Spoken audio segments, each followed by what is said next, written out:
صعب يلعب شمال، لو لعبته شمال هيبقى الدنيا ضايعه بالنسبه له. محمد هاني ده يمين، برضو اكرم توفيق يمين، فالوضع صعب. انت مين هيلعب شمال؟ خلينا نتفاجئ النهارده.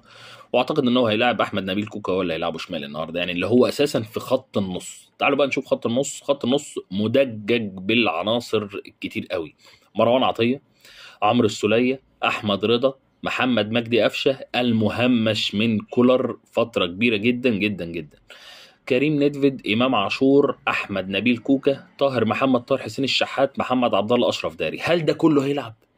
يعني هل ده كله هيلعب عشان ياخد القايمه اللي في نص الملعب الكتير قوي اللي مش هيلعب منها غير مروان عطيه، ويلعب امام عاشور، ويلعب حسين الشحات، واشرف بن شرقي؟ دول الاربعه اللي هيلعبوا في خط النص، مفيش حد يلعب تاني في خط النص.